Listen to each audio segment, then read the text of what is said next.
मित्रों नमस्कार, मैं पंडित कमलाकांत द्विवेदी लखनऊ से उपस्थित हूँ एक नए विषय के साथ। मेरा यत्न है विराम हर घरों खुशियों के धाम की श्रृंखला में एक अनुभूत कड़ी के साथ आज मैं उपस्थित हूँ। मित्रों, आज मैं आपके लिए एक ऐसा प्रयोग, एक ऐसा चिंतन, एक ऐसा सूत्र लेकर उपस्थित हुआ हूँ। एलर्जी किसी भी तरह की हो, कभी कभी व्यक्ति को शारीरिक एलर्जी होती है, किसी किसी को स्किन की एलर्जी होती है, किसी किसी को धुएं से एलर्जी होती है। एलर्जी किसी भी तरह की हो सकती है। कभी कभी जब व्यक्ति के पास ज्यादा धन आ जाता है तो उसको भी धन की एलर्जी हो जाती है। एलर्जी किसी भी स्थिति, अवस्था और स्थिति में अच्छी नहीं होती है, और खासकर वो एलर्जी जो ग्रहों के द्वारा निर्मित होती है, वो ग्रहों के साथ साथ आपके दुख का कारण भी होती है। कभी कभी आप बहुत अच्छा सोचते हैं और कभी कभी आपके मन में तरह तरह के नकारात्मक विचार, तरह तरह की निगेटिविटी आपके मन पे हावी होती है। एलर्जी कैसी भी हो, ये व्यक्ति के लिए किसी भी स्थिति में अच्छी नहीं होती है। कभी कभी मौसम बदलते हुए लोगों को एलर्जी होती है, और कभी कभी कुछ ऐसी चीजें हैं जो वो खा लेते हैं तो एलर्जी होती है। किसी भी एलर्जी जैसी जो भी आपके शरीर में, मन में या आपके आसपास जो भी आपको अवस्था अवस्थित करती है, उससे बचने का एक ऐसा दिव्य सूत्र 3 मैं बताने जा रहा हूं। क्योंकि ज्योतिष लय ब्रह्मांड की बहती सरस सलिल उद्भव पर अध्यात्म है, संगम पर विज्ञान। ये व्यक्ति की मन स्थिति, ये ग्रह स्थिति और उसकी जो भी अवस्थाएं होती हैं, उसी के अनुरूप व्यक्ति को प्रकृति के साथ जोड़कर विषमता का समाधान देती है। मित्रों, यदि आपको बदलते मौसम की एलर्जी है या ठंडे से गर्म जाने में किसी तरह की एलर्जी, सर्दी जुकाम, इन्फ्लुएंजा या जकड़न जैसी स्थितियां बनी रहती हैं, इनका सीधा सा मतलब होता है कि व्यक्ति की कुंडली में चंद्रमा कहीं न कहीं पीड़ित अवस्था को प्राप्त है।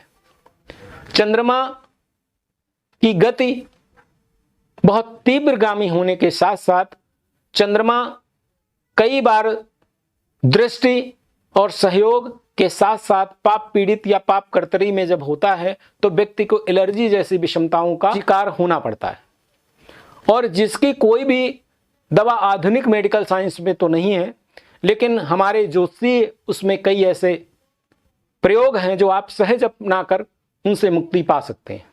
आज मैं इन्हीं एलर्जी से ऐसे सूत्र बताऊंगा जो आपके जीवन में उम्मीद की संजीवनी सिद्ध होंगे। ये 3 प्रयोग यदि आप अपने जीवन में अपनाते हैं तो आप एलर्जी किसी भी प्रकार की हो, आप उससे सहज में मुक्ति पा जाएंगे।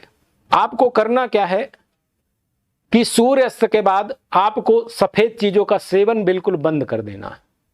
सफेद चीजों में चावल है और दूध है, दही है और दूध से बनी हुई कोई भी सामग्री, इसके अलावा मूली और सिंघाड़ा। सफेद जो चीजें होती हैं और जिनका प्रभाव ठंडा होता है, आप सूर्यास्त के बाद इनको सेवन न करें।